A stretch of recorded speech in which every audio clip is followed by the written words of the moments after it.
Something you hear a lot about these days is that we create our own reality. And it seems that most people understand that to mean that by some mysterious process, our thoughts actually create what's going on around us.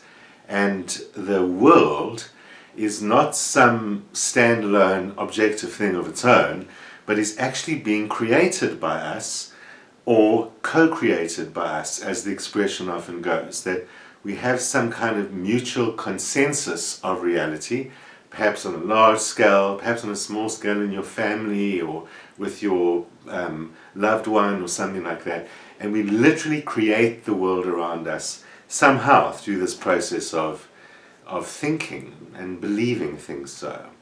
And it's often also said that we can actually change our reality by somehow thinking differently. Now, philosophies have looked at the question of what is reality and what is the mind and what is the self for the longest time.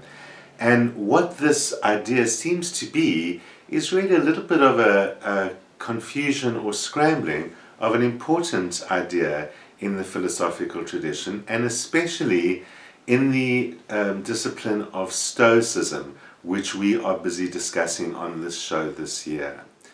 So the idea that we create our own reality is really part of a broader idea about ourselves and what is the self.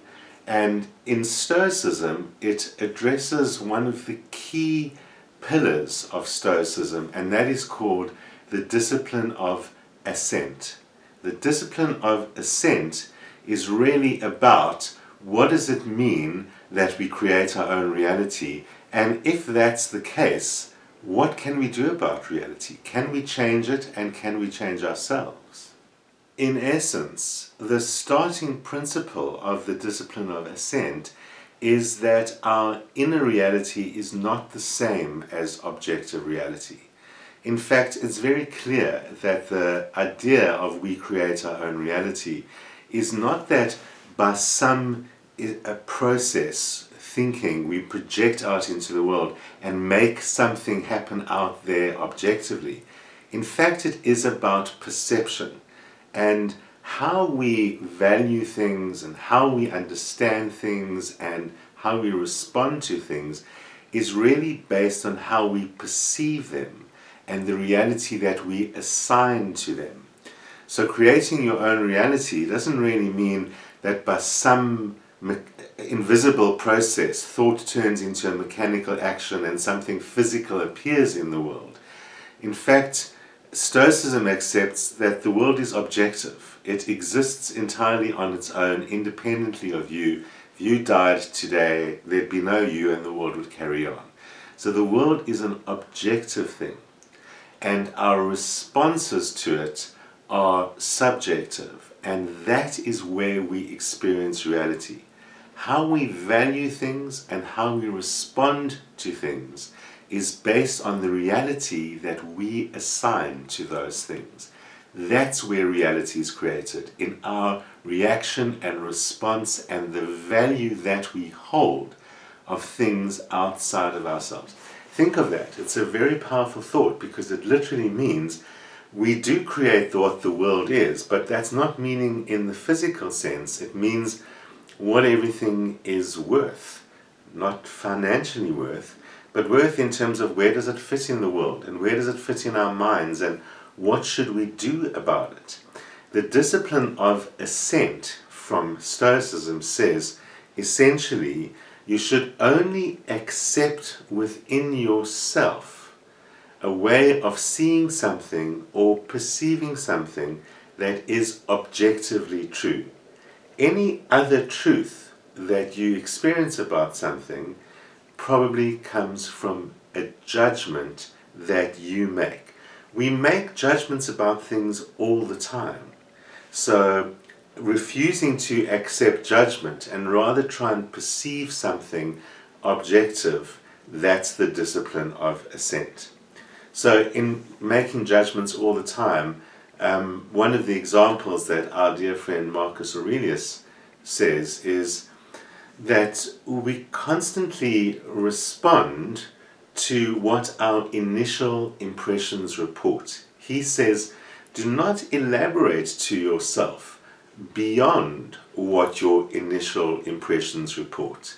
If you have been told that someone is talking about you behind your back, then that's all it is. You have not been told you are being harmed. Don't act like you have been harmed. He could go on to say, you haven't actually physically been harmed. Nothing has actually happened to you. So don't react as if something has happened to you.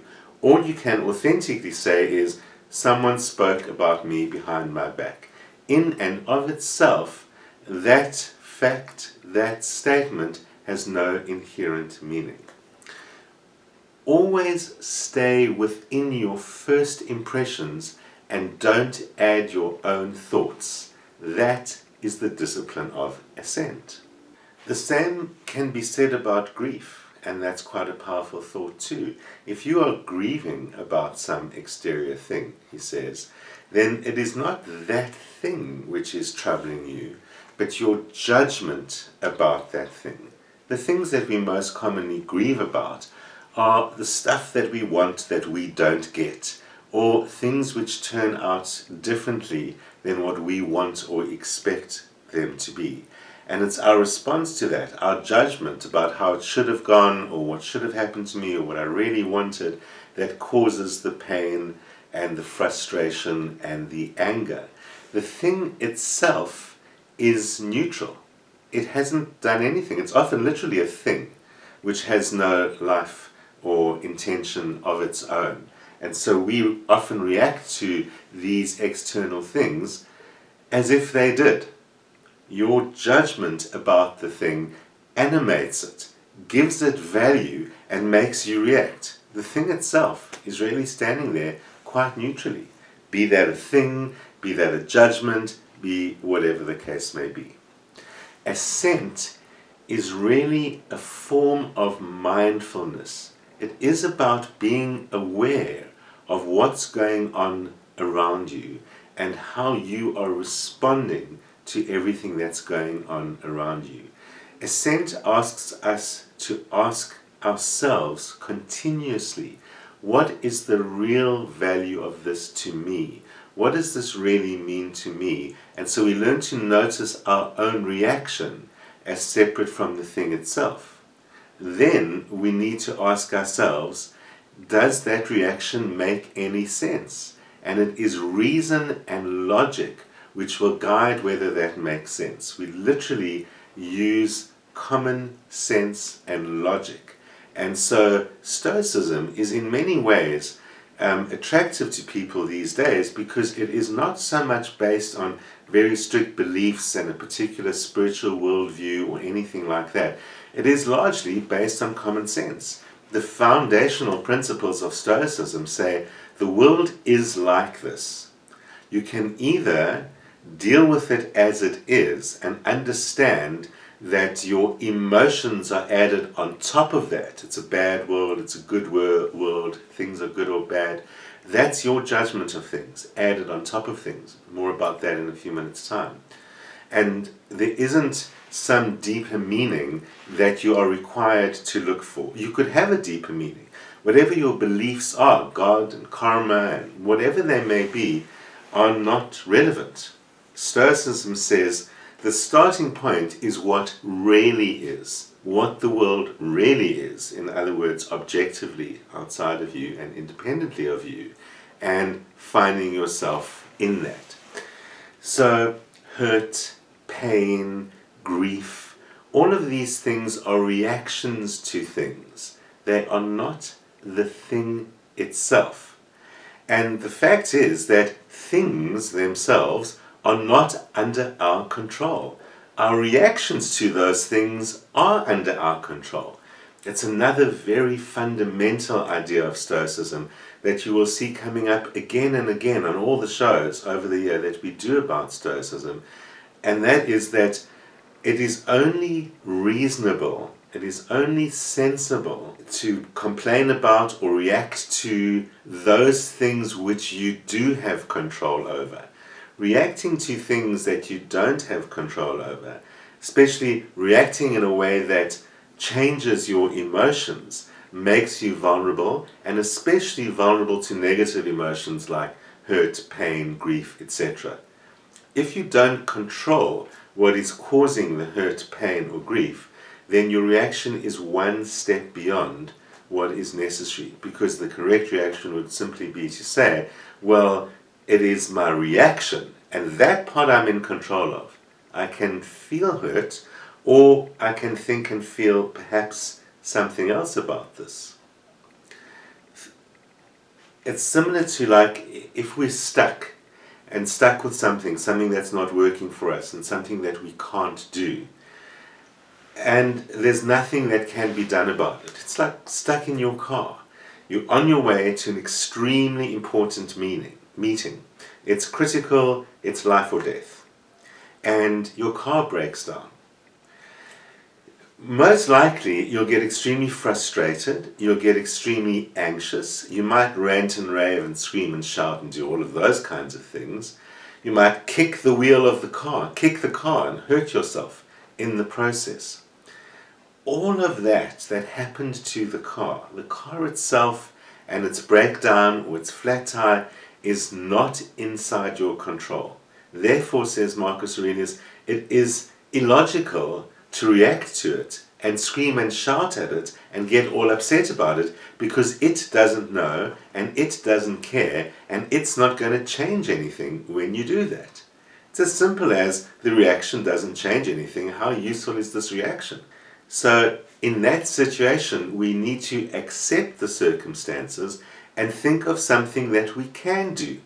Go off to that roadside cafe and have breakfast. Letting go of what we cannot do and letting go of what we're not in control of liberates us and allows us to experience our life and our day in a much more peaceful and equitable and, quite frankly, potentially pleasant fashion. When there's nothing you can do about it, do nothing. That is going to give you a much more peaceful life. I mean, most things which we consider necessary are only necessary because we say they are necessary. There's not some objective reality that makes most of those things necessary. Obviously, some of them are. And what our reaction is all about is usually a perception of some form of self-injury. This is hurting me or damaging me in some way. So it's kind of like we feel sorry for ourselves. But even if it's not quite as literal as that, reaction is based on a judgment about how good or bad this appears to be for me. So in that constant form of judgment, we actually focused around ourselves, our ego selves, and what's as if the world revolved all around us. That's what's so important about not falling into the common misunderstanding of we create our own reality. It does not mean the world is centered around us. It means our experience of the world is created by our judgments of it and how we feel about ourselves. And our judgments of it and how we feel about ourselves are controllable. And in that sense, we can therefore create our own reality. Another great example is, what do we think about death? Anything that we answer about what do we think about death, or maybe what do we feel about death, is really based on a value judgment, because we don't really know what death is. We don't know what the experience of death is. So our fear of death actually doesn't make any sense, because we're fearing something that we don't know or understand. All that we know is the objective fact of ceasing to live, but we don't know if it's an unpleasant experience. We don't know if it's a permanent experience. We don't know in any way what it feels like. We've got a whole bunch of assumptions about that, and those assumptions create fear. We fear death because we judge it as fearful, not because any specific thing about it is actually known to be worth fear, because not much is known about it. That's why it's a good example. But there are many things that fall into the category of unknown quantity, and you'll find many of those in your life, and those are well worth checking out on. We fear things that we know nothing about, therefore fear makes no sense. There is nothing inherently good or bad, and this is such a key point to the doctrine of the discipline of assent. Nothing is good or bad, but that we make it so. We make the value judgment that something is good or bad. There is no good or bad outside of us. It doesn't mean that we should accept everything as okay. Nothing's bad, therefore. People being abusive and wicked and evil are fine.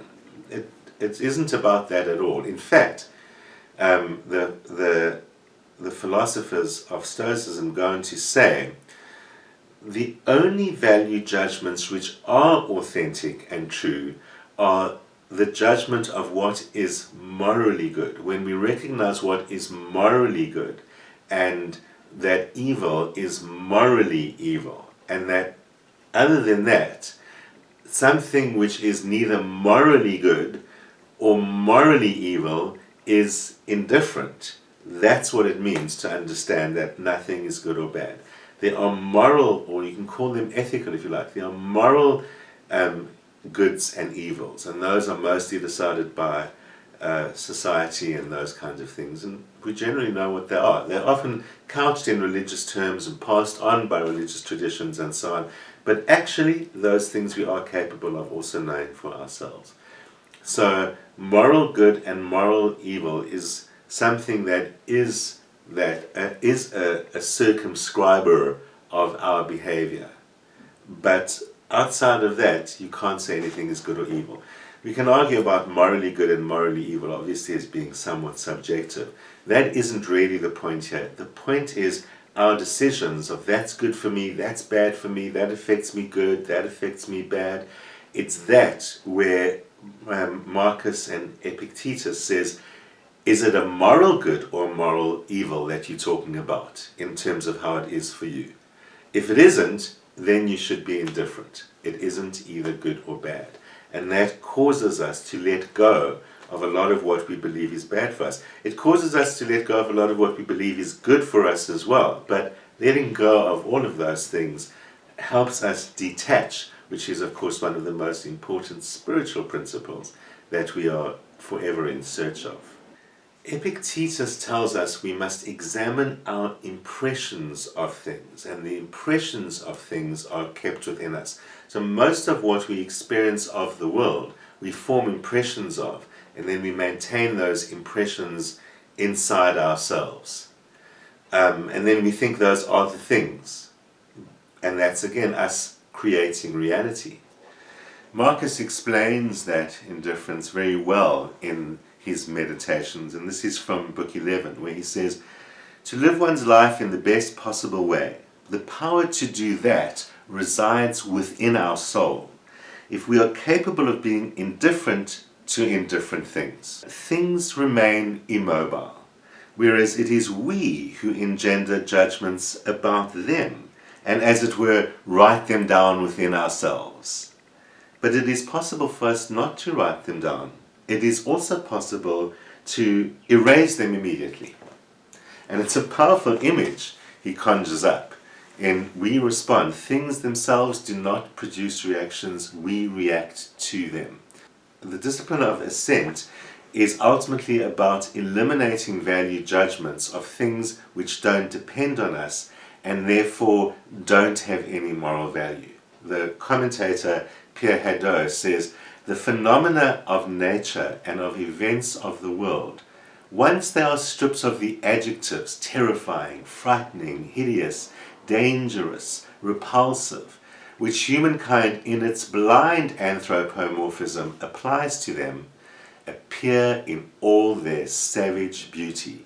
We will see things truly for as they really are. Once we take away the adjectives, because the adjectives are a value judgment. The storm was terrifying. Now storms are bad things. If we just say it was a storm, we can say I was terrified, and then at least it's more honest, and it's saying that the thing itself is indifferent. I reacted by being terrified. Making that separation can change yourself. Thanks to the discipline of assent, the transformation of ourselves and of the world brings about a transformation of our own consciousness and of ourselves. The self becomes aware of itself as an island of freedom in the midst of a great sea of necessity, says Haddo. So it is the true self that we seek and the true self that we find in this process of learning how is it that I react and how does that create my reality. So we started off this discussion tonight saying that we create our own reality and that the act of creating our own reality is often a little bit weird, actually, quite frankly, because it lacks the mechanism of how do we actually do that. And it's led a lot of people to believe that we can change things outside of ourselves. It is not the outside of ourselves we are seeking to change in the first place. My question is, why would you want to create an external reality?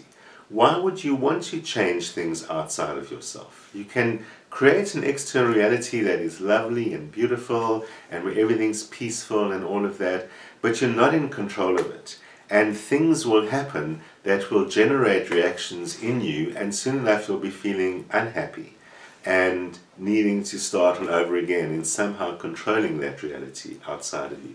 But once we agree and accept that we don't actually control reality, and the only thing that we can change is ourselves, then we are understanding the principle of we create the reality. Reality happens inside our heads. There is an objective one outside there, although perhaps some philosophies agree. Perhaps existentialism has got much more interesting and curious ways of looking at whether that objective reality actually does exist. But whichever way you look at it, our perception in the end creates our own reality. Whether it is actually out there or not becomes immaterial, because our process, our inner process, our thoughts and our feelings and our consciousness inside our minds, inside our heads, that is where reality lies for us. So in that sense, we create our reality, and that is the meaning of we create our reality. So getting back then to where I started, if it's true that we create our reality by reactions inside our head, inside our heart, inside our mind, then indeed we do create reality, because we can choose how we respond to things outside of us. We can stop trying to change the outside world and trying to change the self. And how do we do that? Is by seeking out the true self. And in another episode, in a few weeks' time, we'll talk about how does Stoicism address the issue of what is the true self and how we find it. But of course, it does start right here. It does start with the idea of the discipline of assent, which says we can choose to react in a way that only makes sense. And if it doesn't make sense, we choose not to react. Assent, I agree to that. I agree that this is its reality, because that makes logical sense. And if it doesn't, I will put it aside. I'll close tonight with a thought from Marcus's fourth book. He says, remove the judgment and you have removed the thought, I am hurt. Remove the thought, I am hurt, and the hurt itself is removed. As I said in the introduction to Stoicism a few weeks ago, the purpose of philosophy, or philosophy, is that it's meant to engender better practical living. It's not about expanding the brain or understanding the nature of the universe, although it will touch on those kind of things. But ultimately, the purpose we have philosophy is because we need to understand ourselves and how to live in this crazy world. And it certainly seems to me that considering the discipline of assent gives us a very powerful way to live in this world and not be so affected by the so much pain and grief that we all get so affected by. And certainly in this age of news and media, we get so strongly affected by things that are so far outside of ourselves, they're not even happening in the same country that we are. And that's where I think that discipline of assent can really go a big way to helping us live a more balanced, moderate, peaceful, and happy life. Not by pretending that nothing is happening in the world, but by understanding where we stand in reaction to it, in relation to it, and where in fact we do create and control our own reality without having to deny the reality out there. We will be back, of course, next week. Be sure to check in on the Facebook page to see what's happening next, or to catch up on old episodes, which you can do there. And I will be back next Friday at the usual time.